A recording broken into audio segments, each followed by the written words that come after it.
Yeah, I think I probably started as any sort of normal kid growing up in London, where I thought back in the day that Malibu was rum, and Mhm. not really knowing sort of the differences or appreciating the nuances in different spirits. Mhm.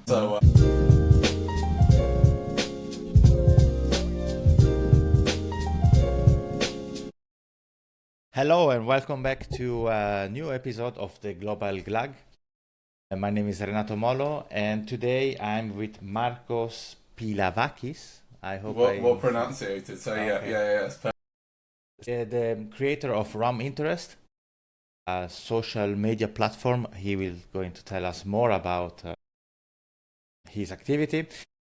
First of all, Marcos, thank you very much for your time, for being here online with me today. Um, you have Greek roots, is that correct? So I'm Greek Cypriot, parents born in Cyprus. I'm born in London. So I'm born and bred in London, but yeah, both my parents are from Cyprus.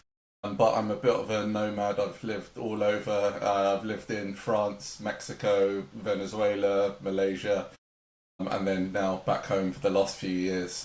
So yeah, but yeah, I'm a man of the world apparently.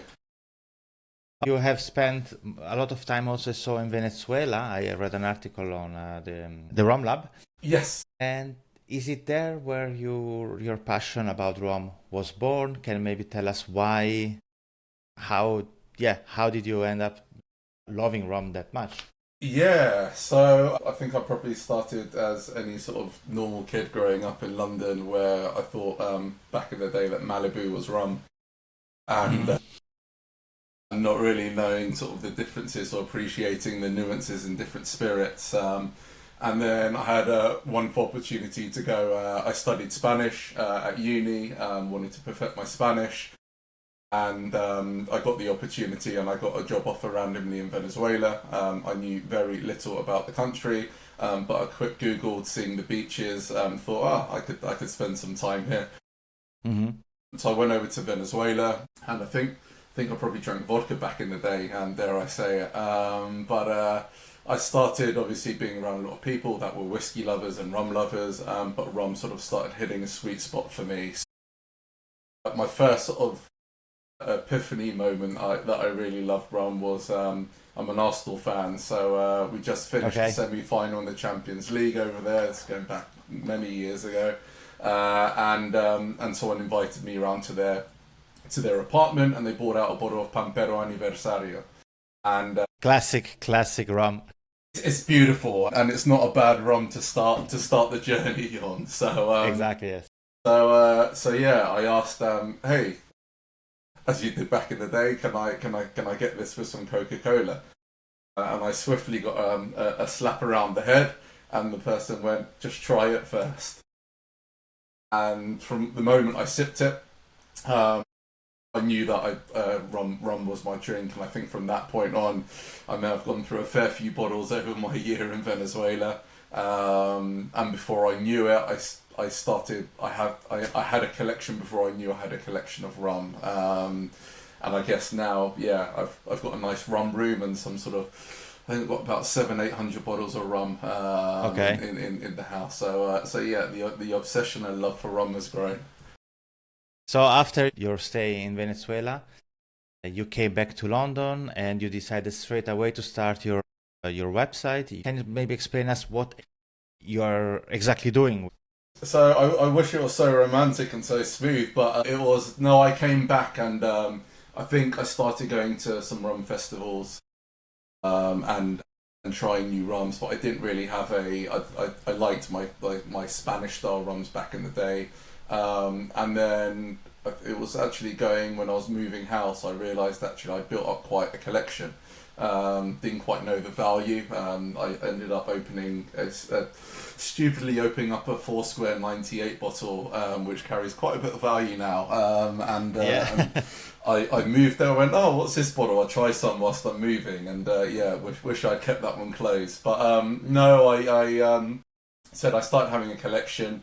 And then I was on holiday in Greece once with some friends, and my friend was like, "Get on Instagram, get on Instagram." I was like, "Look, I'm not a social media person. Just like no." Hmm. He went, "No, like get on. Like you like rum, go and do something with the rum." So So Rum Interest was born 7, 8 years ago now, and it started very simple. I think my first post was on a Diplomatico bottle, and just started writing about rum.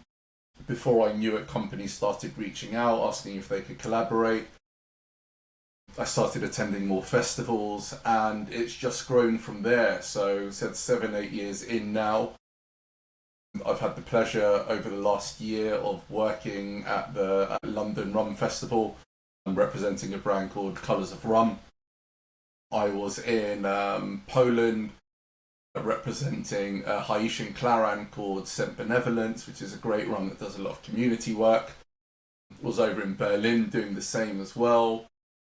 So it's grown, and then end of last year I started a rum tasting business called Real Rum Experience. Yeah. So Okay. I think since COVID the market has gone to, actually I was at a talk with Global Rum Ambassador in Burrell the other day, and he said there's 3 categories of rum people. There's your 1%ers, which are what we classify as the rum nerds. I can tell you the pant size of the master blenders. You've got the 9%, which are your influencers, which are, you can go to a bar, you know what you're looking for, you ask for a specific drink made a certain way, and you know what rum you want to call out and flavours you want to get. And then you've got the other 90% of the market that fall into, they like rum, but they still don't understand enough about it, and maybe some of them on their journey. And over the years, people will get promoted through the ranks from the 90 into the 9 into the 1. And we wanted to basically form this, myself and my partner, wanted to form this experience to bridge this gap between what I say the novice and the nerd. I think rum is in such an interesting place at the moment where it's there's a lot of different rums coming out. There's different, I guess, rums being standardized in certain countries, and rum is blowing up in a good way. But also some people can often see it in a messy way, which, funnily enough, I don't think it really is. But it's that ignorance and that gap. So we wanted to, my rum journey on how I started off on say a Malibu, and I'm sure other people are like Captain Morgan's and others, and then how I've progressed now to appreciate Clarans, certain Jamaican rums. Your palate doesn't get there overnight. Sometimes it can take several years to actually fine tune.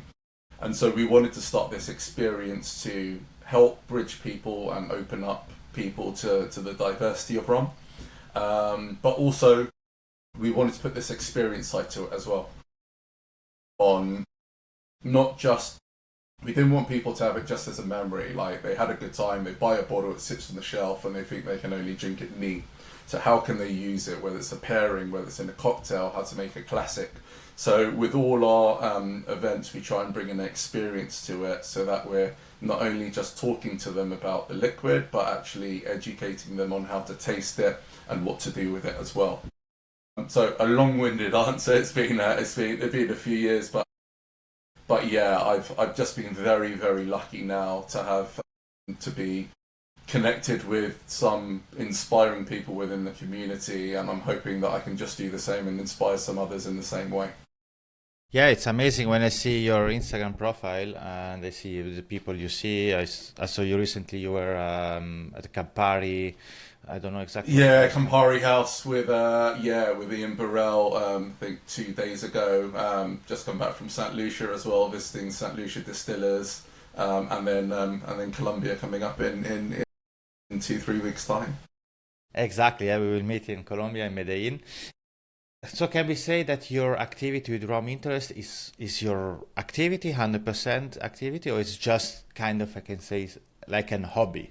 It's become more than a hobby now. I'd say probably a few years back, 2-3 years back, it was more of a, it's always been a passion, and I think I got pleasure of visiting different countries, visiting distilleries, and then sort of getting to know the depths of rum and being able to help others on the journey. I'd say over the last couple of years it's certainly ramped up. So I do have a day job, which makes life difficult. So I'm also do with the diversity, but I'm a program manager within a multinational. that looks after making sure systems we put in place recognize people from minimalized groups and spread diversity within the workplace. But what I always say is I've always been involved with people in the people business. And I think this is what rum's about. Rum's a fun category. It's a beautiful spirit, but it brings people together. And look, I'm not in the same depth as I am with other spirits than I am to rum, but there's something about the rum family. The fact that I think 7 years ago I went to Colombia and met one of my followers and end up still speaking with them, friends with them now and organising events. Yeah. When I was in Malaysia, again, owners of a great bar called Jungle Bird over in Kuala Lumpur. To this day, I probably speak to them every other day. And when they come and visit and we go out. So I think there's something about the community base and the fact that you can get so close to producers, which I think is incredible, whether they're master blenders, master distillers, whether they're ambassadors. They're very approachable people, and it's not just them wanting to partner and get their name out. These actually, like, again, it's like yesterday I was looking at the Jamaican GI and messaged one of my contacts over in Jamaica in Worthy Park, and we had a conversation. We've got Mitch in Black Tot, you got Dean that does a speciality with a lot of brands like Hamden and the Claran. So these people are so approachable that I just think if you're really passionate and love rum, there's a world of information that is so accessible at the moment with people that want to share. It's just a shame to let that slip by. Yeah, it's interesting because, I mean, rum is also a category with a lot of people, majority of people think rum is not really the best product. It's always whiskey, the best one. So I think there's also the will from the producer side to show and to be open to show what rum really is and what really can really bring to the people, to the audience. Yeah. Sorry.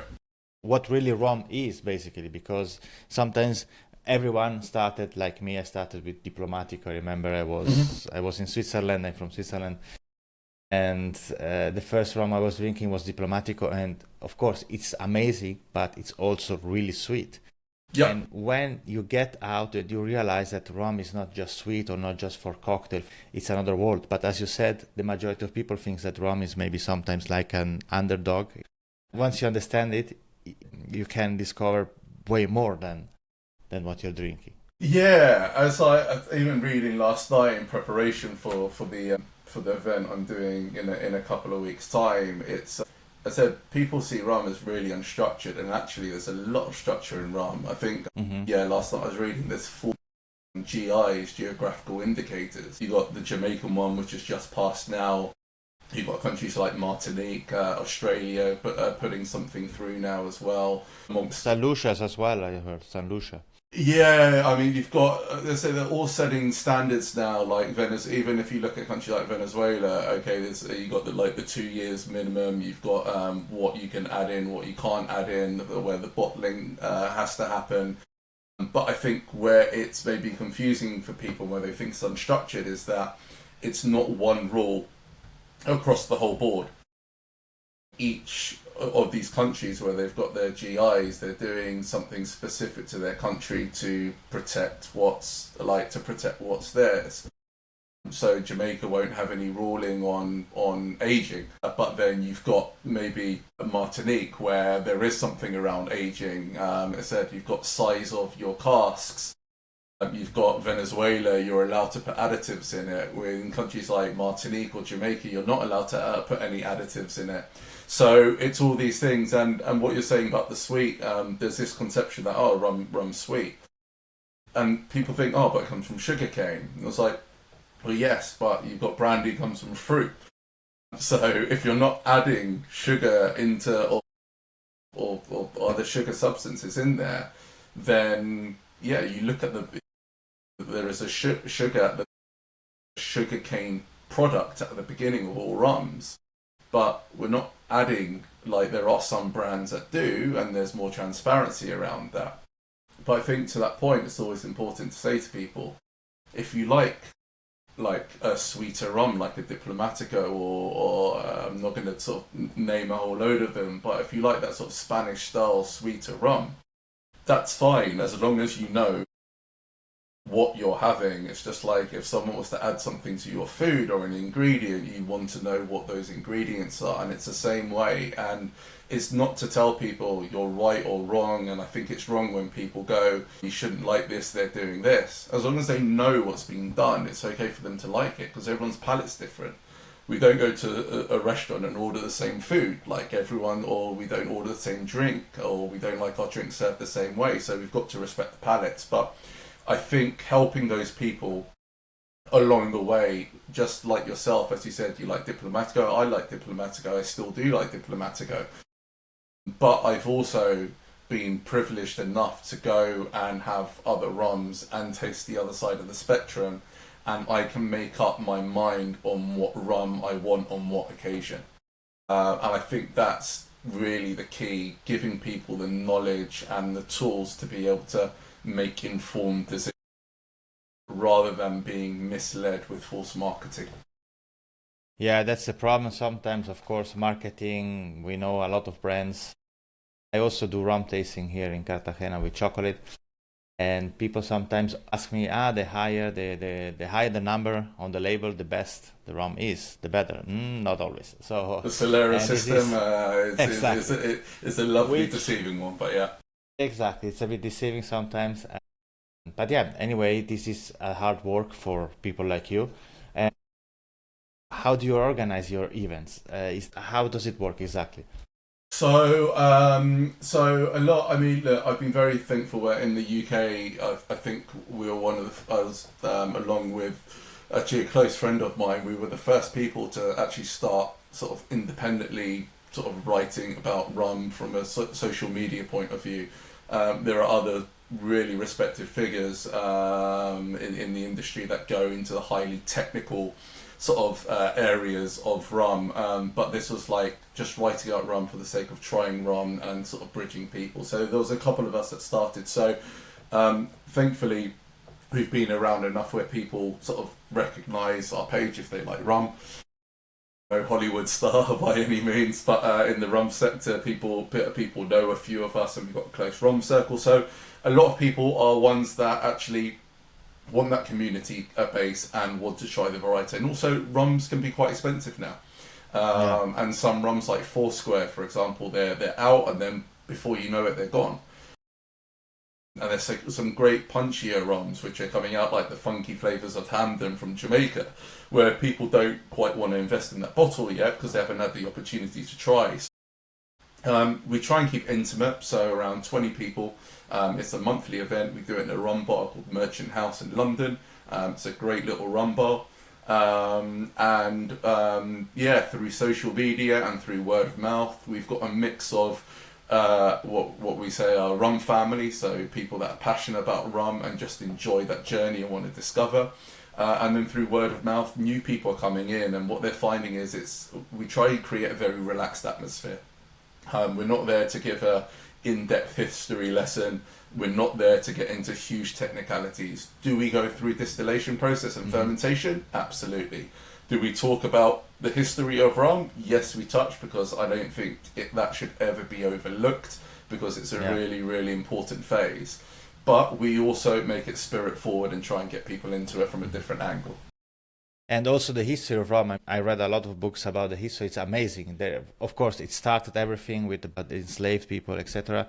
But what's behind it, the spirit, how it was born, and how they discovered the British Navy. There's a lot of passionate things to talk about. So rum is a lot of history, and it's also about the American independence. We have a lot of Americans here, and they like to hear that. They don't know that, but rum was, in the States, for example, was the main drink before whiskey. And as dark as that history is, and it should never be overlooked, like it's like this is that's how rum was born. It's as I said, and rum wasn't seen as a drink for the elite, and look where we are now. So I think it's important that people know the movement. even sort of the starts of sugarcane. I think I was reading that in Ian's new book that like the early records of sugarcane, it's probably discovered that sugarcane was there a lot more before, because there was an insect that that used to only feed on sugarcane or sugarcane juice, and that insect could only be eaten by another insect. So they've got a record of this insect existing and only being able to eat sugarcane. So we know that sugarcane goes by, and then it became a company. And then there's a whole movement between Europe, between South America and Africa as well. And then now it's just developed, but there's a lot of history in the Caribbean. And actually, I guess some of the wealth that you see in Europe is attributed to what was going on in the Caribbean as well back in the day. But as I said, it's important to remind people. I'm not a history expert, but I respect the history of the spirit. As I said, it should never be forgotten.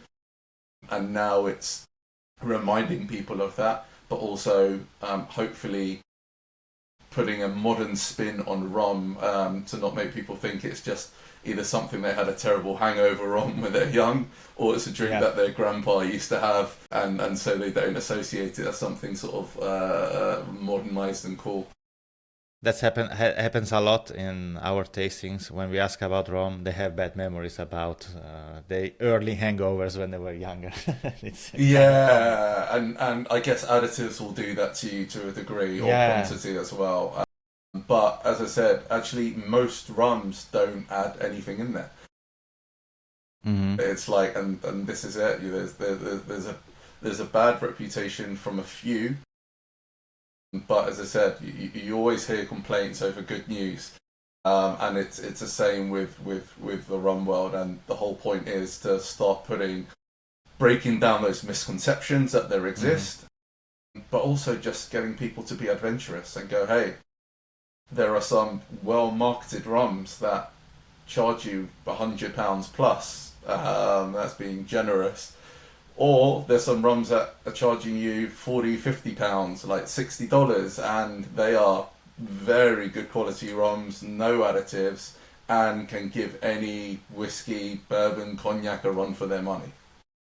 How do you explain to a customer which likes, for example, the sweetest rums, how can you take him to the dry side? What is your argument?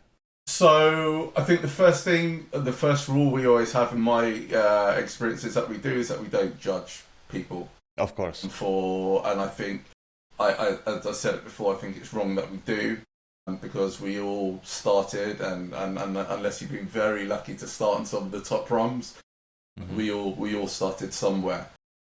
So it's more around, rum's a lot about evoking memory and flavours. So finding out why they like the rum. Is it because they like the sweeter side? Is it because they like the fruitier side, or a grassier note or something? So it's beginning to connect with them on what it is about the rum that they like. Maybe it's because of a holiday that they've been on and they've just got a good association, or a cocktail that they like it in.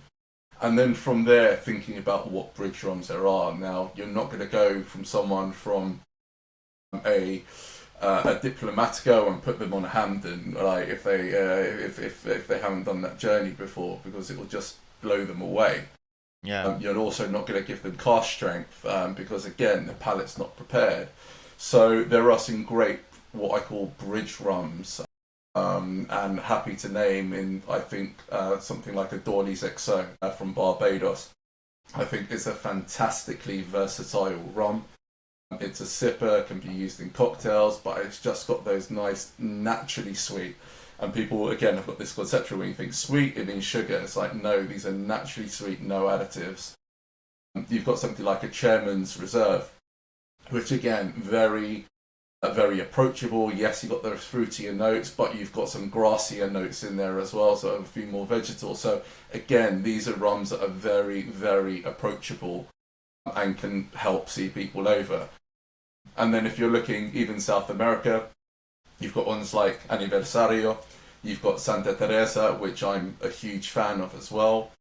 So there are some decent rums that can help not take it to the other extreme, but help, as I said, bridge that gap over And then once you've got people used to that, then you can start getting a bit more fun and experimenting with different ones.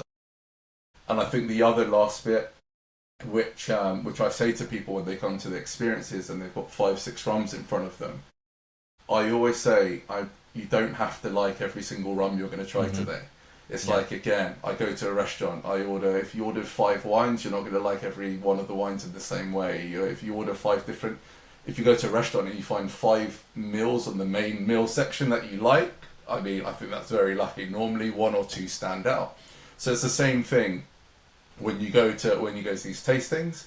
If you come out liking one, and I've opened your mind about liking one, I've done my job. If you like anything above that, then fantastic. And then it's getting people to associate it with styles. Again, like if you look at whiskey, or like you'll get them on a menu separated into, like, you've got your Scottish, you've got your Irish, or you've got your Islay section. So you've got your different categories. Again, we want to start getting people thinking about rum in the same way. It's, for me, we're doing rum a disservice when we go into a bar and they're all just in one list. You've got Jamaica next to Guatemala, next to Haiti, next to Venezuela, and it's all mixed up. These are styles, and they've all got individual characteristics. So it's like, even going like, Caribbean rum. If I give you a rum from Jamaica and I give you a rum from Barbados, Jamaica for me will evoke a feeling of funk, of a high ester.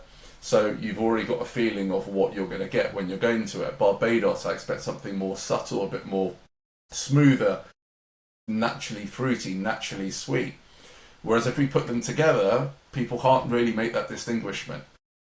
And so I think that's the next step in trying to separate these categories out, so that in the same way, again, like wine, when you see Malbec, when you see a Pinot Noir, when you see a Pinot Grigio, you associate a grape with a flavour. We should be doing that in the same way with rums.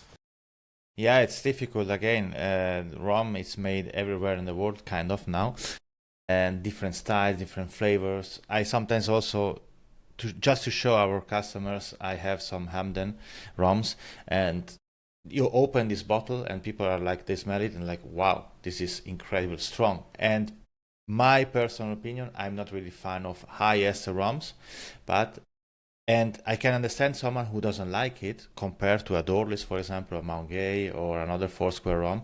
They are really completely different.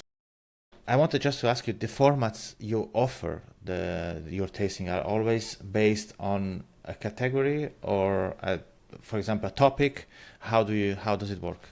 So we've done different. So it can be brand led, it can be country led, or it can be regional variants led. So we've done, this year we've done Black Tot with a Black Tot blending session.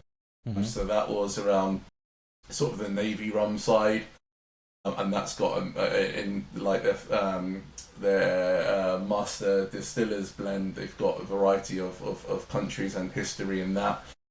We've done Hamden, but also we had Plantaray or Plantation in, where we did a blind tasting.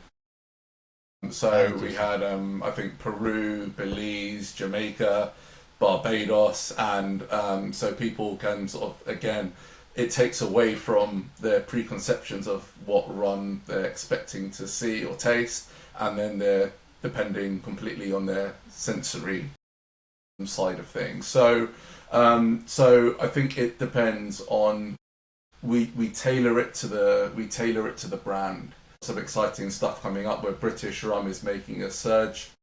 So we're going to be doing a British rum event. But yeah, I think it depends. I'm just trying to think now. St. Lucia, yeah, we did a pairing with chocolate. So it depends on what we think, how we think we can get the crowd working with the rum. We've done Haitian, again, which is quite high ABV. We've done Worthy Park, and so we made Mai Tais with them. So we want to showcase how tweak and showcase depending on the audience. And you do it regularly, like every once month. A month? Yeah. So once a month, in fact, we just did a really interesting one, which was agave versus rum, and everyone was like, and this is like we like to test things, and they're like, interesting. It's an everyone was interesting like, how can you mix those two? How can you? It's like, well, this is it. You've got mezcal, raicilla, and you've got tequila. And then we had a Hamden, I think we had a HLCF, we had a Claran in there, and we had a Rivers from Granada, and all bar one was a clear spirit. Mm-hmm. But people are only used to having like the likes of a Diplomatico or a Mount Gay, or like some of your more readily available supermarket store purchased rums. They've got a fear of clear rums. Or clear spirits, and like the concept that when we tell people, you know what, a clear spirit probably didn't start off clear, like or like you get some aged which are clear, and it's just like, it's, I think, Planas, if we look at Diplomatico, it's a wonderful rum, it's a higher ABV, it's a clear rum that would have had some colour in it. I think we got some of the earlier Dorley's ones which are aged as well. So it's, everyone just has got this, the amount of people that come to me and go, oh, I don't want to try the clear one, I want to try the most aged one. Actually, like some of the younger ones have got the most flavour to it. Like sometimes the older rums have had too much interaction with the cask, and they're a bit too dry. So it's it's something I love challenging people on, and I think next year we're going to do a session. And we're not going to tell people when, but we're not going to give traditional tasting glasses. So all the glasses will be covered, so you can't see what colour the liquid is. Amazing. And we're going to put a mix of clear and dark, and then test people's perspectives to understand what they think and whether they think it's clear or dark. I'm a huge fan of blind tasting because it's the most honest opinion you could give to a spirit, and the dark ones are even better, so you don't see if it's aged or not aged. And you can play around with colour, like people add like caramel colouring. It's like, it's depending on the oak, depending how long it's been in there. It's like, so colour's very, very deceiving. But as I said, anything where we can do to just have that moment where people go, I didn't realise that. That's a sweet spot that I really like. And I saw also online you traveled a lot. You visit a lot of distilleries. Recently in St. Lucia. I know it's a difficult question, but I like to ask difficult questions. Which one is your favorite distillery, if I can ask? What's my favourite distillery? I think for it's going to get me to quality of tour and time spent with for sure, St. Lucia Distillers. I think they spent about 4 hours with me. I was shown around by the master distiller first, and then I had to sit down with the master blender for a tasting. I got to see everything from the fermentation tanks to the distillation process to going into the labs.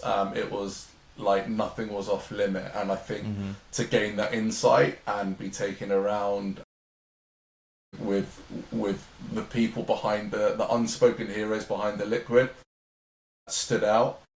In terms of hairs standing up on the back of my neck, visits and Mount Gay. Just amazing. Walking in to that room and seeing the pot stills there for the first time was I felt like a little kid in a candy shop. It was incredible. So I'd say, not to say the others weren't good. I've had some very, very good ones, and they've all been unique. But in terms of incredible wow, Mount Gay in terms of quality and an in-depth show around St. Lucia. And do you think that thanks to your, you said it, thanks to your activity, your website, your Instagram, do you think that it helped you also to get more into the rum? You went to St. Lucia. Do you think that this helped you also to get to the master blender, to the master distiller?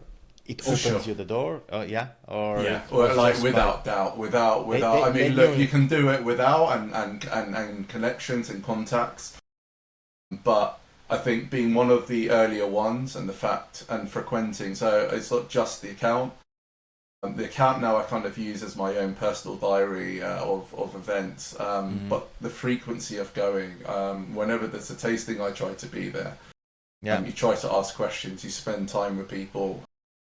So for sure, I've got too many people to thank in the sector that have opened up the door and given me an opportunity.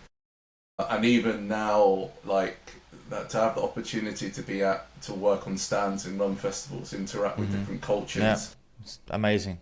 It's phenomenal, and I often say with what I'm doing with the rum tasting, I've got the best classroom, I think, in the rum world, because I get the privilege of every single month getting an ambassador, a master blender, master distiller, a producer, and I get to watch all their different, being non-affiliated as well. I get to see how all these practices are done, how everything's presented, and I can take hopefully the best of their knowledge and their methods and put that in hopefully what you'll see in 2-3 weeks time in Colombia when we do our event over there. I can't wait. Thank you. And do you think that rum maybe you told me you have a job. Do you think that your activity one day maybe your 100% activity and you could leave leave the day job? Depends who's listening. Dangerous question. I think it's got to be the right opportunity. I think what I've always said is, people have said, would you ever bring out your own rum? My answer has always been no. I love being non-affiliated. I think being non-affiliated lets people approach you in a very different way. I think it gives me opportunities to get into the sector and get speaking with people that I wouldn't do in the same way and trust level. So the last year, activities has grown. I love it. My passion's growing, and I think I'm getting first year for the sector as I go along. Will it all take over? I don't know. I said I love what I'm doing, and I love the experiences I'm getting and being able to share with people. It's too early to tell. I like to grow slow and steady and make sure I'm doing it properly. Yeah, and it's amazing. Again, you said you are completely independent. The same I always say here. I never got approached by any brand here in Cartagena in Colombia, but if someone would approach, I wouldn't accept, because once you do that, I mean, it's amazing if you would like, of course, but once you do that, you lose your freedom, kind of, and you are not really open to speak your mind. So I like this approach of being independent, and it's also what consumers like. I mean, consumers like me, I would like to have someone who is really independent and gives me the right point of view, not conditioned by money, of course, or because this is it. It's committed to someone. And I like to think people can see myself and my partner who I run it with, in that we've been through the journey ourselves. We're open-minded, we're inclusive, and the fact that now I get to come over and represent incredible brands that put their trust in me with their product to be able to tell their story, and the fact that I can go to different festivals and meet different cultures and tell you the differences between audiences from living in Venezuela to now Colombia to Germany to Poland to London to different parts of UK. I think putting all these experiences and being able to sort of reflect that, I think it's as I said, I feel very privileged that I've got these relationships and that I'm able to share with other people. It's amazing. And I have one last question to wrap it up. If you could give an advice to someone who is starting tasting rum today, what would your advice be? What would my advice be to someone starting rum today? Get out there and try as many rums as you can. Don't be put off by rums. You're going to hit some bad notes occasionally, and I think that's where a lot of people have gone wrong. So I'd say don't judge rum by your past experiences. Get out there, try, speak to people, learn about the product, learn what's in there, and then, but yes, sampling, I always say sampling is key. When people come to these events, I go, look, You're going to try rums that you're not going to see in your bars. You're not going to see them in the supermarkets. You may not even go out and buy them. But remember the country they're from.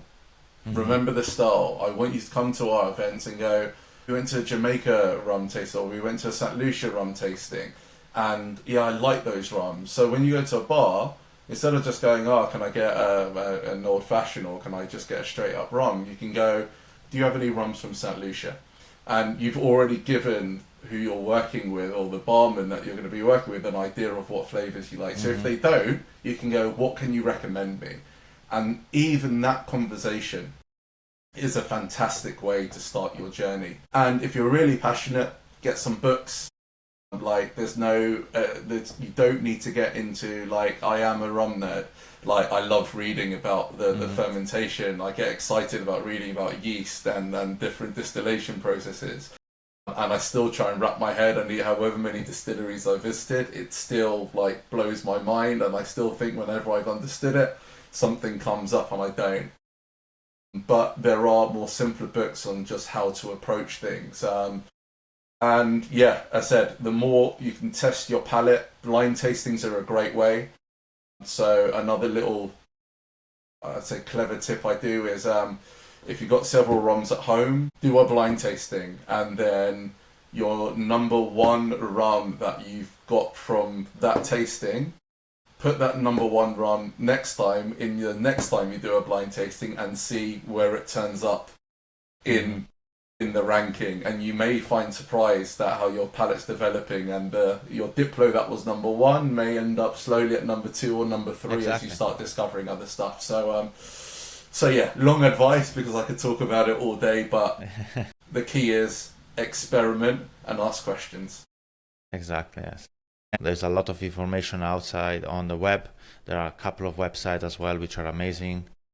For example, Matt Pitrick, which is encyclopedia, this guy. So I mean, I had the pleasure of going out for dinner with him and a couple of other people. And these are like the wow moments when you're in a taxi going to dinner with these people in the industry. The other one, with Daniele from you got Daniele Bondi that does with hangs around with Luca. Yeah, Velia, yeah. Yeah, exactly. So and again, we went for drinks, and then we tried some I think it was like 40s Bacardi, like a Hemingway daiquiri with old school Bacardi, and you're having those moments going, wow, like there's just like, for me, they're rum royalty. They're people that I've looked up to and got so much knowledge of, and to be able to sit with them and ask questions and absorb, it still gets me excited. So whilst the excitement is still there, I'm going to keep going and hopefully get other people into it. So, but yeah, if people are in Colombia, they're listening, they should come along in a couple of weeks, because we've got a great event coming on. As I said, these, as far as I know, as far as being told by the brands, I'm bringing 7-8 rums with me that have never been tasted before. I can't guarantee that someone hasn't been to America and picked one up, but some of them are brand new releases.